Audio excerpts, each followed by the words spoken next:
vamos estudar hoje o verso 1 ao 11. Atos, capítulo 18, do 1 ao 11. Antes, abaixe a sua cabeça, vamos orar ao Senhor. Senhor, muito obrigado, Deus, por essa noite tão especial, Pai. Especial porque nós estamos aqui para adorar o Teu nome. Um nome grandioso, Pai. Deus criador de tudo. Deus soberano. Deus que comanda a história. Deus de missão. Obrigado, Senhor, pelo privilégio que temos de fazer parte, Pai, da missão do Senhor aqui. Obrigado, ó Deus, porque o Senhor nos tirou de uma situação, ó Deus, de calamidade. Perdidos, caídos, sujos, imundos, Pai, e nos trouxe, ó Deus, para a sua maravilhosa luz. Isso, ó Deus, foi obra de Jesus Cristo, Cordeiro de Deus, aquele que tira o pecado do mundo, aquele, ó Deus, que assumiu o nosso lugar naquela cruz, sofreu todas as consequências, ó Pai, dos nossos pecados. Diante disso, ó Deus, nós temos que agradecer o Senhor pelo Teu amor, ó Deus, que foi provado ao enviar Jesus Cristo aqui, Pai. Obrigado, ó Deus, porque hoje nós temos esse relacionamento, Pai, com o Senhor. Senhor, mais uma vez nós pedimos ao Senhor agora que o Senhor nos dê um coração, ó Deus, humilde. Corações abertos, ó Deus, à Tua palavra. Eu peço grandemente, Pai, que o Senhor me use essa noite, que eu não atrapalhe a Tua palavra, Pai, que toda a honra e toda a glória seja dada a Ti, porque é a Tua palavra, ó Deus, que vai ser pregada aqui. Não é o que eu acho, não é o que eu penso, mas é sim o que o Senhor deixou para nós, relatado na Tua palavra. Obrigado, Senhor. E nos ajuda, ó Deus, a entender a Tua palavra, por meio do poder do Espírito Santo. E é em nome de Jesus, Pai, que eu oro. Amém. Meus irmãos, nós tivemos a nossa primeira reunião da equipe de evangelismo e missões. Foi uma reunião bem interessante. Nós abrimos ali para as ideias, para aquilo que Deus tem colocado nos nossos corações, no meu coração, no coração dos irmãos também da equipe. Foi uma avalanche de ideias. Saímos de lá, acho que mais de 11 horas da noite. Foi bem interessante. Muitas ideias, muitos projetos e grandes desafios, para que a gente possa então aplicar, concluir, conduzir, fazer aquilo que o Senhor quer que a igreja faça.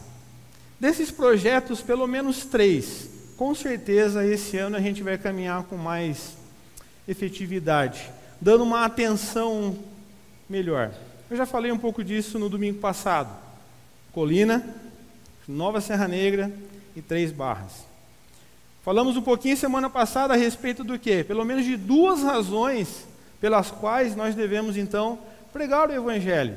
A primeira, porque o nosso Deus, Ele não está sendo glorificado nesses bairros. Por quê? Quem glorifica a Deus? Quem adora a Deus? Somente aquele que tem o Espírito Santo de Deus, aquele que foi alcançado pelo Evangelho, pela graça de Deus, aquele que é filho, que é da família de Deus, esse sim, é um adorador de Deus. Caso contrário, não. Eles adoram qualquer outra coisa, menos Deus. Essa é uma das razões, então, pelas quais nós devemos avançar no nosso trabalho missionário, no evangelismo pessoal, no seu investimento, no seu tempo, nos seus recursos. E o outro motivo, qual é? Que eles estão perdidos, caídos, debaixo da ira de Deus, condenados. 2 motivos, temos outros mais. Quando nós olhamos então para a necessidade da pregação do Evangelho em Serra Negra, eu tenho convicção que nesses bairros, nessas regiões, nessas localidades, as quais eu disse agora, Deus tem as suas ovelhas lá. O Evangelho A pregação do Evangelho é o método. É assim que Deus escolheu. Delegou isso para quem? Para os homens. E o meio é a fé. E o conteúdo do Evangelho é a obra de Cristo Jesus. Grandes desafios. Os irmãos concordam comigo? E para isso, meus irmãos, nós precisamos então depender de Deus ainda mais, porque é no poder de Deus que o Evangelho vai alcançar essas pessoas. Não é na minha sabedoria, não é na sua sabedoria, não é nos meus talentos e nos meus dons, mas é no poder de Deus, na dependência de Deus e naquilo que Deus pode fazer por meio da minha vida nesses lugares. Eu saí feliz da reunião, muito feliz, uma equipe empolgada, uma equipe com a disposição de servir o Senhor. Mas, meus irmãos, eu preciso aqui fazer um alerta para vocês. A equipe, sim, é a primeira que vai abraçar essa causa. A equipe é aquela que dá a cara a tapa, mas esse trabalho não é só da equipe. É impossível somente a equipe de evangelismo e missões realizar esse trabalho. É necessário que todos se envolvam.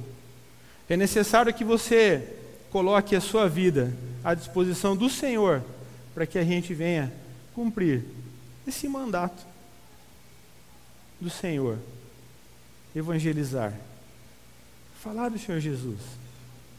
Eu quero que você acompanhe comigo nesse texto de Atos, onde nós podemos tirar aqui várias lições, vários princípios de como a gente avançar num trabalho missionário.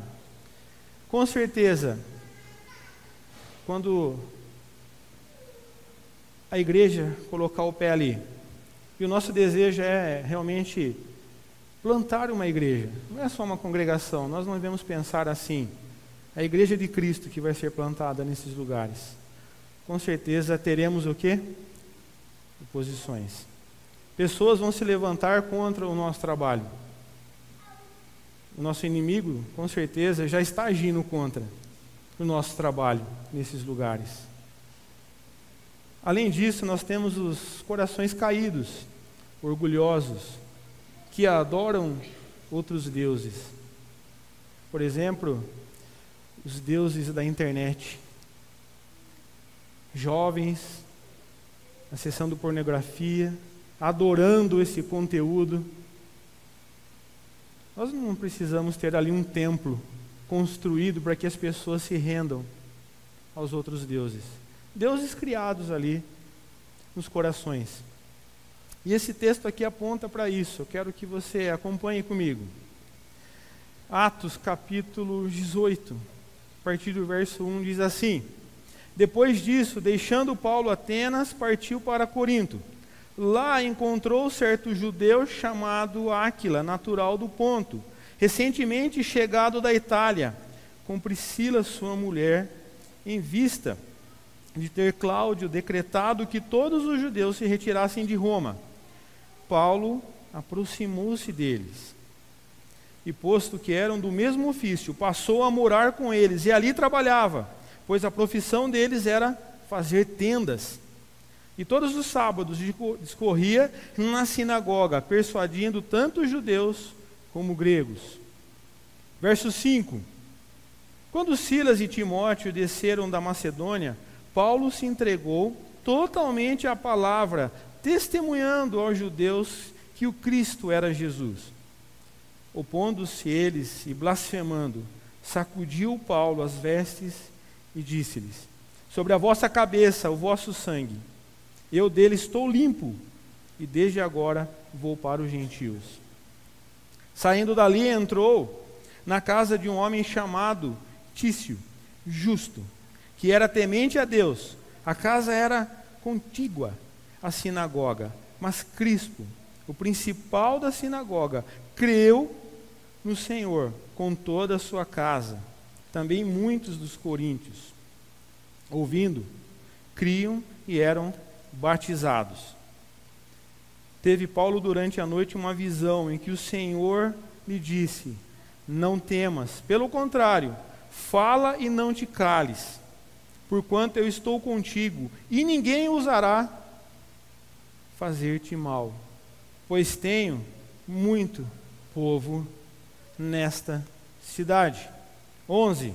E ali permaneceu Paulo 1 ano e 6 meses, ensinando entre eles a palavra de Deus. Verso 1 diz assim, depois disso, depois que Paulo fez o discurso em Atenas, Paulo então parte para Corinto. Paulo estava aqui na sua segunda viagem missionária. Olha só por onde Paulo já tinha passado, para você ter uma ideia, até que Paulo chegasse ali nessa cidade. Eu fiz aqui uma colinha. Paulo passou na Antioquia, Derbe, Listra, Icônico, Antioquia da Psídia, Troade, Filipos, Tessalônica, Bereia, Atenas, Corinto. Uau, que correria, hein? Segunda viagem missionária, perto já para terminar a segunda viagem dele, Paulo então encara um grande desafio, ir para essa cidade e pregar o evangelho. Paulo diz que chegou ali em Corinto e com tremor e temor. Ele diz também que pregou só a cruz, Cristo Jesus ali. Essa cidade não era nada fácil. Essa cidade era uma cidade de um grande centro comercial, tinha um mercado conhecido mundialmente. Ela controlava o comércio em todas as direções. Por quê? Porque tinha um porto marítimo. Ela se gabava também desse porto. Uma cidade de navegadores, uma cidade também de muitos mercadores. Uma cidade muito bem conceituada.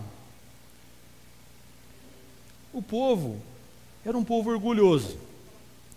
Eles tinham uma arrogância intelectual. Eles tinham orgulho da cidade. Essa cidade foi reconstruída por Júlio César. Eles se gabavam disso. Olha que interessante. Eles se gabavam também do prestígio político, como uma capital da província da Acaia. Uma cidade, então, de orgulhosos. Agora, o que era mais assustador para Paulo era uma cidade imoral, uma decadência total na imoralidade. Interessante que você pode dizer que Corintianzomai, difícil de falar, né? Quer dizer imoralidade sexual. Era uma cidade proverbial nesse sentido. Paulo então estava diante de uma cidade numa decadência moral, onde 1000 prostitutas ficavam à disposição para adorar as deusas ou a deusa num grande templo construído acima do mar. Uma cidade onde a imoralidade reinava. Paulo olha para essa cidade e olha para esses desafios. Eu não sei como você olharia para esse contexto. Eu, com certeza, eu teria medo. Agora, quando nós olhamos aqui para esses 3 bairros que eu falei, nós não veremos isso.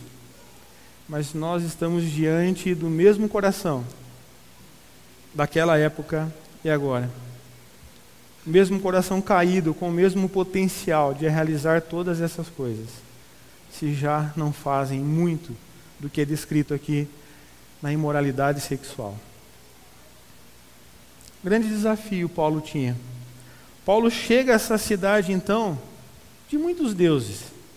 Uma cidade que, corrupção moral caída.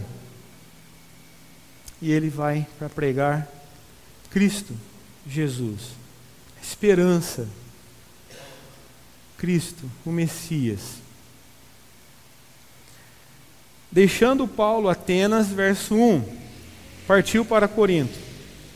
Chegando lá, encontrou o judeu chamado Áquila, natural do Ponto, recentemente chegado da Itália, com Priscila, sua mulher. E eles vieram de Roma por meio de um decreto, expulsão ali dos judeus. Paulo encontra então com esse casal. Meus irmãos, eu queria que você prestasse atenção. Quando nós lemos aqui, talvez numa leitura rápida, os nossos olhos eles não se atentam para alguns detalhes importantes. Paulo, quando chega, ele procura esse casal e, coincidentemente, eles tinham a mesma profissão. Coincidência ou não, a mesma profissão. Providência de Deus. O missionário se coloca à disposição do Senhor, encontra um casal com a mesma profissão e ali logo vai morar na casa desse casal. Cuidado de Deus na vida de Paulo, quando providencia então ali logo um lugar para ele se estabelecer. A mesma profissão. Eu quando li esse texto eu fiquei pensando, Paulo chegando ali e logo se deparando ali com esse casal.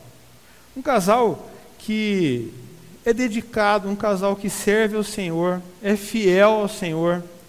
Lá em Romanos 16:3 diz que eles arriscaram a vida por Paulo, eles ajudaram também aqui nessa igreja. Paulo diz isso lá em 1 Coríntios 16:19. Eles também ajudaram no treinamento de quem? De Apolo. Os dois lados, Paulo e esse casal, na providência de Deus, se encontram nessa cidade. Eu fico pensando agora do outro lado, o lado do casal. Sempre que eu converso com o pastor Charles tem um desejo no coração em construir ali na casa dele. Você já deve ter escutado isso dele, porque ele compartilha isso com muitos.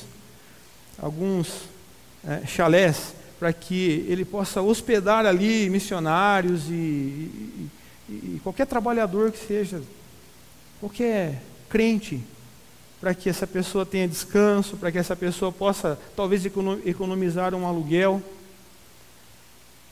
Meus irmãos, eu fiquei constrangido quando eu li esse texto. Eu vi um casal com essa disposição. Agora o detalhe aqui é que é um casal, né? A gente não está falando aqui de uma pessoa solteira. E o detalhe, eles trabalhavam também. Um detalhe importante. Então eles não tinham a vida só para a obra do Senhor nesse sentido, mas eles administravam e tinham essa disposição em servir o Senhor. Por isso que as Escrituras deixaram aqui para nós esse relato desse casal. Aqui eu tiro um princípio importante. Eu olho para as Escrituras e vejo o quanto que eu posso ainda melhorar como hospedeiro, como alguém que abre a casa para acolher um missionário, como alguém que tem a disposição realmente de pensar no reino de Deus, o quanto eu posso ser participativo, investindo no reino, o quanto eu olho para os meus bens e também coloco à disposição. Eu não sei em que estágio você está da sua vida, mas eu quero encorajar você a olhar para a sua vida e olhar para uma missão, a missão de Deus na história. Eu quero que você preste atenção, você está dentro dela. Você parou para pensar nisso? Você faz parte da história. Princípio importante para nós. Paulo, então, ele se dedica agora ao trabalho junto com esse casal. E mesmo trabalhando, exercendo a sua profissão ali de fazedor de tendas, no verso 4, diz assim: e todos os sábados discorria na sinagoga, persuadindo tanto os judeus como os gregos. A estratégia de Paulo, quando ele chega nas cidades, ele vai diretamente para a sinagoga. Tinha total liberdade ali de se colocar e se posicionar. Era a estratégia comum de Paulo fazer isso. Olha que interessante. E todos os sábados, isso diz que Paulo, ele tinha um método que ele dialogava com as pessoas ali na sinagoga, repetidas vezes, repetidas e várias tentativas, o texto aponta para isso. Paulo, então, avançava no trabalho em Roma. Mas ainda não era suficiente. Olha que interessante. verso 5, diz assim: quando Silas e Timóteo, eles desceram da Macedônia, Paulo se entregou totalmente à palavra, testemunhando aos judeus que o Cristo é Jesus. Paulo jamais deixou de pregar o evangelho por falta de sustento. Quando necessário, Paulo trabalhou. Mas eu quero que você preste atenção do verso 4 para o verso 5, a diferença do avanço de Paulo. Paulo aqui, ele estava na sinagoga persuadindo, fazendo o seu trabalho, dividindo o seu tempo entre trabalho e o evangelismo. No verso 6, quando Silas e Timóteo chegam, possivelmente trazendo uma oferta lá de Tessalônica para ele, para suprir as suas necessidades, Paulo começa agora a dispor de toda a sua energia, de todo o seu pensamento. Para quê? A palavra de Deus. Paulo se entrega totalmente à palavra de Deus. Meus irmãos, mais um princípio para nós. Como é importante aquele obreiro que se coloca à disposição a trabalhar para o Senhor, ter o seu sustento, as suas necessidades supridas, para que ele possa ter liberdade, gastar o seu tempo, a sua energia, fazendo aquilo para que ele foi chamado. Paulo diz isso, né? Que o obreiro deve ganhar por aquilo que ele faz. Paulo não queria ser um peso para ninguém. Mas quando a oferta chega, quando Paulo tem essa liberdade, Paulo então se entrega à palavra. Nós podemos avançar ainda mais no trabalho missionário.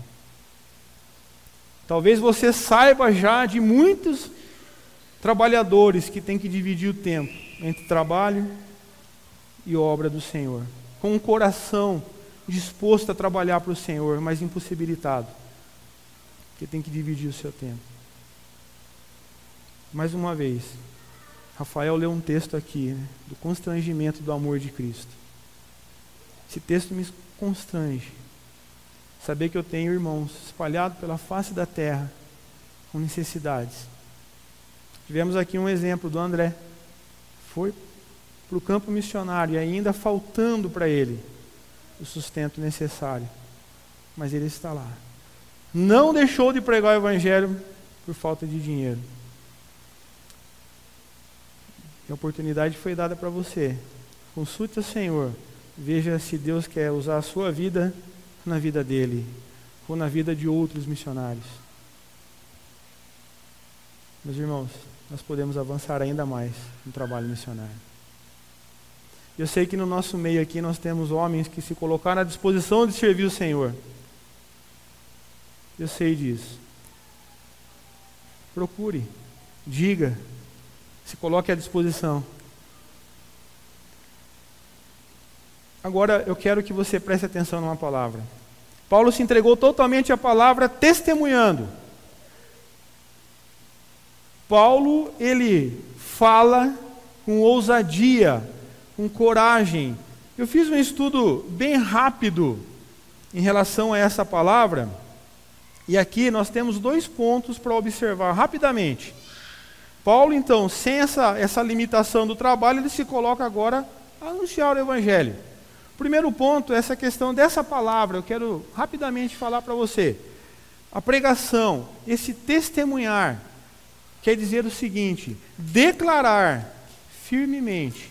A ideia de acusar de forma solene e sofrer pela proclamação da mensagem, daquilo que você está falando. Um outro texto, Atos 9, 28. Paulo lá em Jerusalém, ele pregando. É um outro termo que é usado ali. Ali é o recado. É quando você fala com franqueza, dá todo o recado. A ideia de proclamar a plenos pulmões, sem medo do Evangelho. Atos 13, 5. O outro termo que é usado também para o anúncio. Paulo, na sua viagem missionária, junto com Barnabé, e ali ele ainda era o nome de Saulo, proclamar de forma solene também. e como se vidas dependessem da sua mensagem. Abra lá em Lucas rapidamente, 16, 28. Lucas 16, 28. Essa passagem é conhecida, o rico e o mendigo. A minha versão diz assim: porque tenho 5 irmãos, para que lhes dê testemunho, a fim de não virem também para este lugar de tormento. Testemunho é a mesma palavra usada. É você anunciar para a pessoa algo. E essa pessoa depende daquilo para ser salva. Olha a profundidade, gente. Profundidade do anúncio do Evangelho. Atos 5, 42 e 8, 4, proclamar as boas novas. Aqui é a ideia realmente do conteúdo do Evangelho. O outro ponto é que Paulo fala assim, olha, testemunhando aos judeus que o Cristo é Jesus. Paulo, ele fala de forma clara, Paulo fala então de forma solene, sem rodeio, anuncia as boas novas, e o conteúdo da mensagem dele? Cristo Jesus. Sem rodeio. Cristo Jesus. O cerne da mensagem de Paulo consistia no quê? Ele provava que aquele Jesus histórico que os judeus esperavam era Jesus Cristo, o Messias. Era Ele.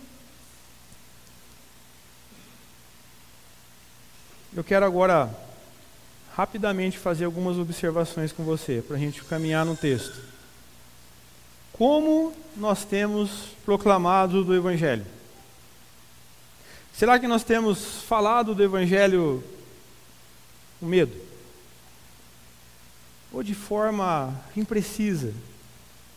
Talvez Jesus te ama, ou um folhetinho. Gostei muito do estudo de Mark Dever. Ele diz assim que quando eu evangelizo alguém, quando eu falo do Evangelho, não é pregar crenças religiosas, não é só um mero testemunho pessoal, não é só uma ação social, também não é só a defesa da sua fé. Fazer prosélitos, convidar alguém para uma reunião, vestir uma camiseta, Jesus te ama. Anunciar o Evangelho é muito mais que isso. É falar de Jesus Cristo e da sua obra redentora, apontando para o homem a necessidade que ele tem da salvação em Cristo Jesus, porque ele é um pecador caído. E não tem outro meio. Não existe outra solução para o problema dele do pecado a não ser Jesus Cristo. Nós também temos um hábito que ele não é ruim, mas ele é muito perigoso. Quando nós falamos, a minha vida fala de Jesus. A fé vem pelo ouvir, e ouvir o quê? A palavra de Deus. O seu testemunho pode sim favorecer muito o seu evangelismo, mas não substitui o proclamar do Evangelho para as pessoas, de forma nenhuma. Da mesma forma que a revelação de Deus não salva. Então, seu testemunho pode falar alto, mas você não pode substituir.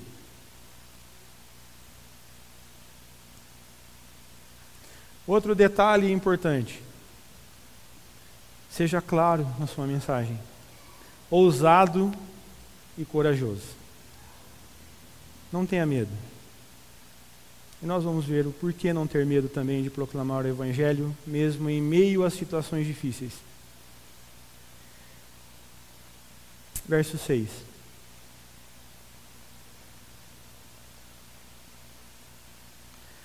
Diz assim, olha, opondo-se eles e blasfemando, sacudiu Paulo as vestes e lhe disse: sobre a vossa cabeça o vosso sangue, eu dele estou limpo, e desde agora vou para os gentios.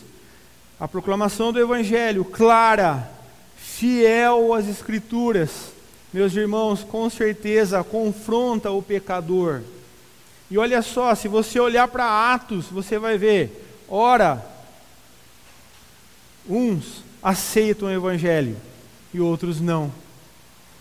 Eles recusam, e a recusa gera perseguição, oposição. Talvez você não esteja sendo tão claro no seu evangelismo. Talvez você não esteja sendo fiel às Escrituras. O texto diz aqui que Paulo se entregou à pregação.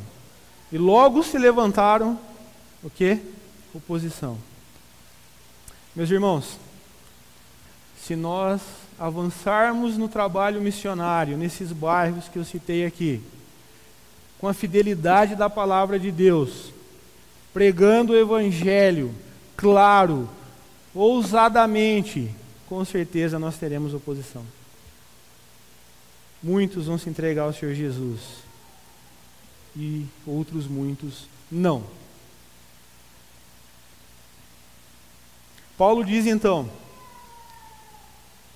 se você não se entrega ao Senhor Jesus, naturalmente você então é contra, você vai blasfemar contra Ele. Só que Paulo, ele também aqui diz algo que é muito importante, eu quero que você também preste atenção nisso. Paulo diz que eles batem nas vestes, né, e diz, ó, eu estou limpo do seu sangue, o seu sangue é sobre a sua cabeça. Literalmente, Paulo está dizendo o seguinte, eu fiz tudo o que eu tinha que fazer. Eu me entreguei totalmente, o que eu podia, o que estava ao meu alcance para falar para você, eu fiz. Agora, o problema é seu, não é meu. Sangue na mão quer dizer que eu sou o culpado pela morte da pessoa. Sangue na cabeça da pessoa, ele é responsável pelo julgamento dele. Paulo está dizendo isso, olha, o problema é seu. Eu não tenho mais nada a ver com você agora.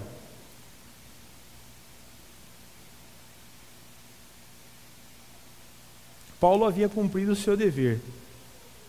Estava limpo. Mais uma vez, fico constrangido pela palavra de Deus. Quando eu olho para a minha vida, desde quando eu conhecia Cristo Jesus, quantas pessoas Deus colocou do meu lado? Agora não digo pessoas só de passagem, pessoas com que eu convivi durante um tempo. Olha lá, Paulo chegando, encontrando com esse casal, providência de Deus. Você nos seus relacionamentos, nas suas amizades, família, escola, seja onde for, pessoas com as quais você anda e tem um relacionamento.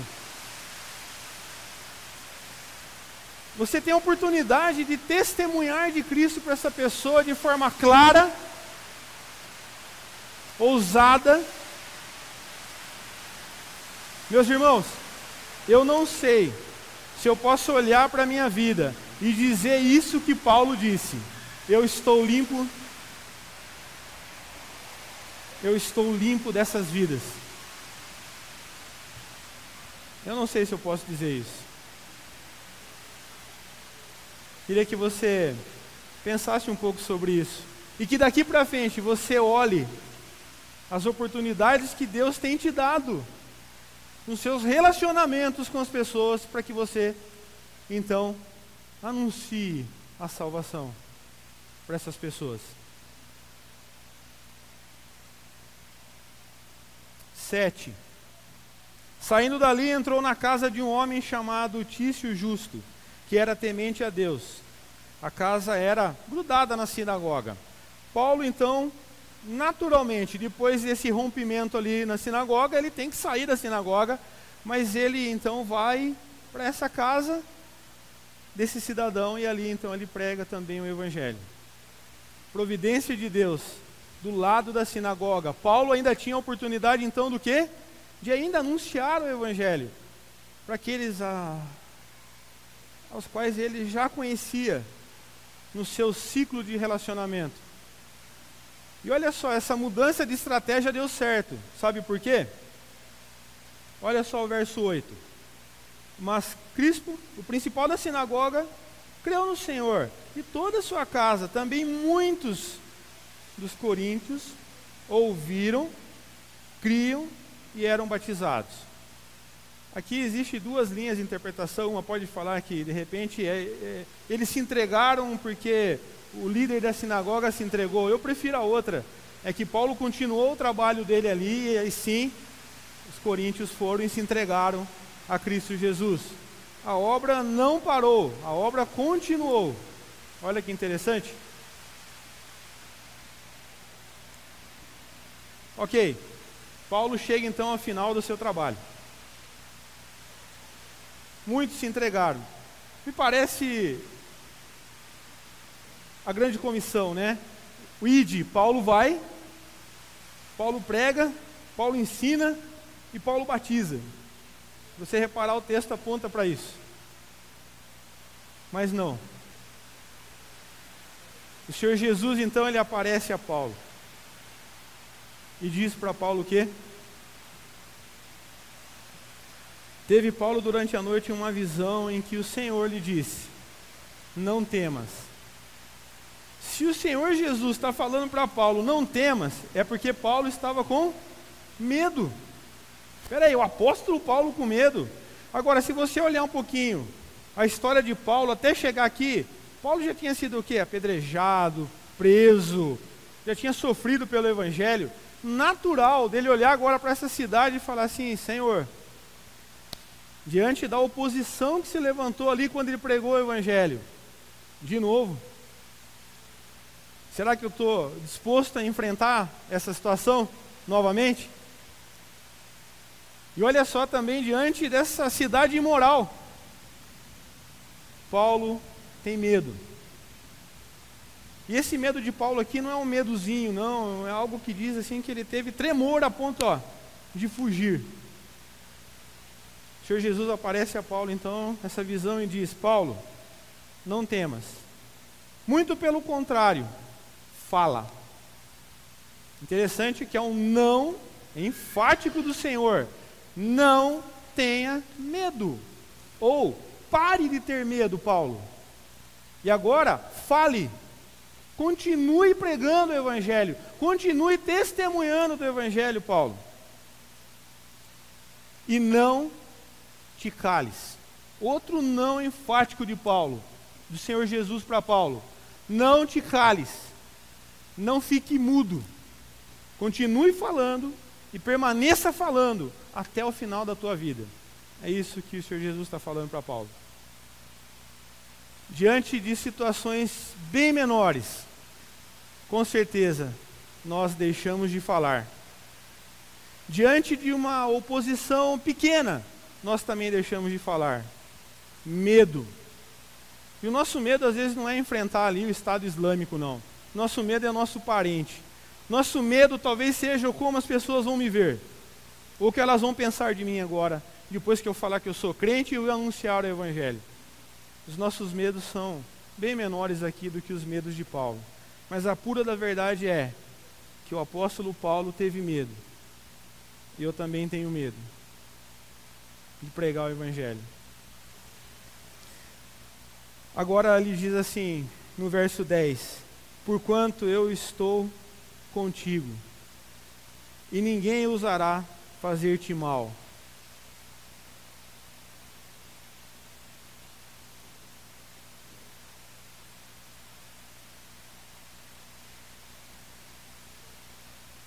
Quando o Senhor Jesus diz para Paulo: Paulo, eu estou contigo. Lembra de Mateus? Estarei convosco até a consumação do século. A presença de Deus conosco, para mim, já é um grande motivo para o meu envolvimento com missões. E o próprio Deus, aquele que me salvou, aquele que me comissionou para o evangelismo, para o trabalho, está comigo. Garante então a segurança e a eficácia do trabalho e a supervisão do trabalho. Ele, o próprio Deus em pessoa conosco. Posso lembrar aqui de vários testemunhos de missionários que, quando sozinhos, temerosos, relatam desse consolo de Deus, da própria presença de Cristo ali, conduzindo o trabalho missionário. O André compartilhou isso com a gente. Falou que ele passou poucas e boas lá, mas ele tinha certeza da presença de Cristo Jesus, que era o que consolava e confortava, e motivava o trabalho a continuar. Meus irmãos, saber que o próprio Senhor está conosco na missão deve nos encorajar a levar essa missão até as últimas consequências. Sabe por quê? Porque Ele levou a missão dele até as últimas consequências. Ele sabe o que é ser um missionário. Ele sabe o que é estar no campo e ir de cidade em cidade para anunciar o Evangelho. Senhor, o Senhor sabe o que eu estou passando. O Senhor sabe das minhas dificuldades. O Senhor sabe das minhas lutas e dos meus medos em relação ao trabalho.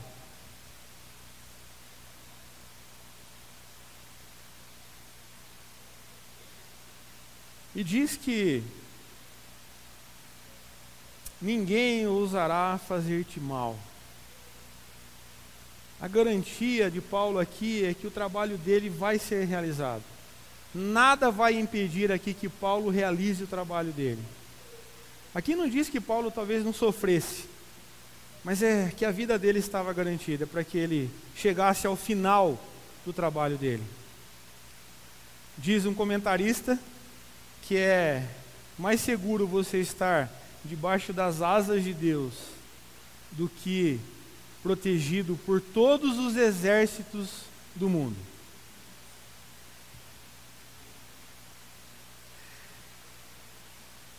Verso 10 diz assim: vai, Paulo, não tenha medo, continue falando, não te cales, eu estou contigo. Ninguém vai fazer mal para você. Sabe por quê? Pois tenho muito povo nesta cidade. Você fez o trabalho, Paulo, mas ainda tenho mais nessa cidade. Continua. Aqui, literalmente, é Deus falando: olha, pode ir, Paulo. O sucesso da sua missão está garantido. Porque eu estou contigo, eu garanto, e o pessoal vai responder para a sua mensagem. Seria uma decepção a gente movimentar uma igreja toda para avançar no ministério de missões, para ganhar vidas para o Senhor, olhando para o homem incapaz, morto espiritualmente, responder ao Evangelho. Aqui nós temos a garantia de que o nosso trabalho na colina, o nosso trabalho na Nova Serra Negra, o nosso trabalho nas Três Barras, vai ser um sucesso. Sabe por quê? Porque o próprio Deus é maior interessado em missões, e lá tem o povo dele. Eles nem sabem ainda, mas Deus já escolheu. Eles ainda não sabem. Deus chama as pessoas de seu próprio povo, antes mesmo delas serem convertidas. Eu tenho um povo aqui em Serra Negra. Vai, não te cales. Fale, eu estou contigo. Vai. Obediência.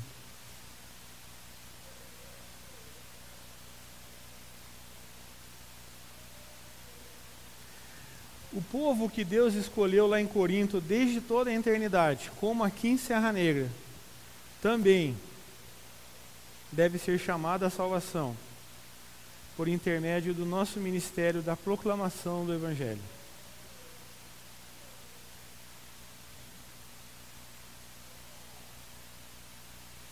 Meus irmãos, nós temos a garantia então de que pessoas vão responder ao Evangelho. Sucesso garantido. Sucesso garantido no nosso trabalho. O próprio Deus está conosco. Deus Emanuel.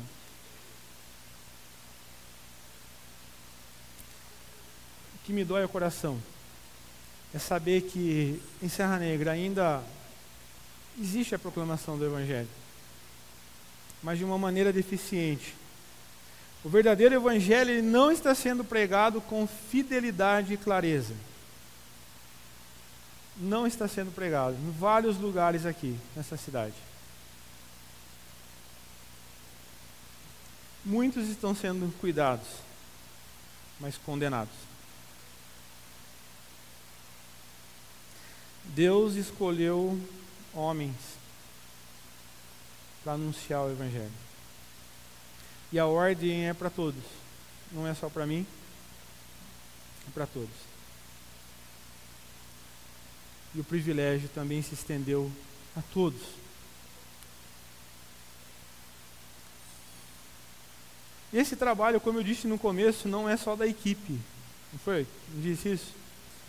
Quantas pessoas nós analisamos aqui no texto estavam envolvidas ou envolvidas nesse começo, nessa igreja? Paulo, Áquila, Priscila, Silas, Timóteo, Crispo, Tício, né? O trabalho é em equipe. O trabalho ele é coletivo, ele não é de um só. Por isso eu quero que você abaixe a sua cabeça nesse momento.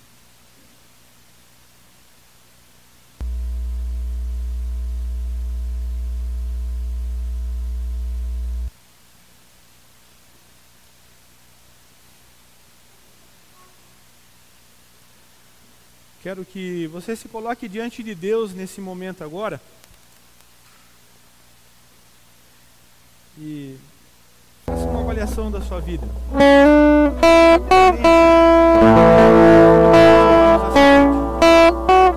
De que forma você